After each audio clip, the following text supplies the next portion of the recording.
रणनीती न्यूज चॅनलला आजच सबस्क्राइब करा आणि रहा अपडेट। महायुतीत पुन्हा धुसफूस, शिंदे मंत्र्यांच्या फाईल्स अडकल्या, आदेश न निघाल्याने तीव्र नाराजी। महायुतीत प्रचंड धुसफूस सुरू असून शिंदे गटाच्या फाईल्स अडकल्याने आदेश निघाले नाहीत, त्यामुळे प्रमुख नेत्यांमधून तीव्र नाराजी दिसून येत आहे।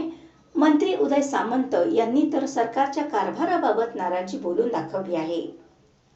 राज्यात गेल्या काही दिवसांपासून भाजप आणि शिंदे गटात सुरू असलेली अंतर्गत धुसफूस आता शिगेला पोहोचल्याचे चित्र दिसत आहे।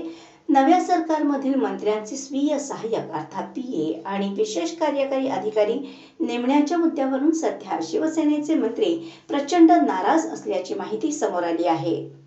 शिवसेनेच्या मंत्र्यांचा पीए आणि ओएसडी नेमण्याच्या ऑर्डर रखडल्या आहेत। गेल्या अनेक दिवसांपासून या संदर्भातील फाईल्स मुख्यमंत्री कार्यालयात पडून आहेत, त्यामुळे शिवसेनेच्या बहुतांश मंत्र्यांना स्वीय सहाय्यक आणि ओएसडी यांच्याशिवायच कारभाराचा गाडा रेटावा लागत आहे। त्यामुळे या मंत्र्यांची प्रचंड गैरसोय होत आहे।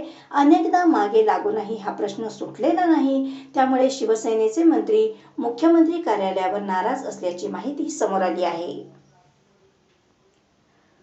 महायुती सरकारमध्ये पक्षाच्या कार्यकर्त्यांचा सहभाग असणे आवश्यक असल्याचे सांगून त्याकरिता पक्षाकडून प्रत्येक मंत्री महोदयांकडे एक स्वीय सहाय्यक हा पक्षाच्या कामासाठी समन्वयक म्हणून नियुक्त केला जाणार आहे। जिल्ह्यातील विकास कामे आणि कार्यकर्त्यांची कामे सुलभ पद्धतीने व्हावीत यासाठी भाजपाने समन्वयक पदाच्या नियुक्तीचा निर्णय घेतला आहे। भाजप प्रदेशाध्यक्ष चंद्रशेखर बावनकुळे यांनी तसे आदेश काढले होते। तसेच महाराष्ट्र भाजपातर्फे सुधीर देऊळगावकर यांची मुख्य समन्वयक या पदावर नियुक्ती करण्यात आल्याचे पत्रही त्यांनी प्रसिद्ध केले होते।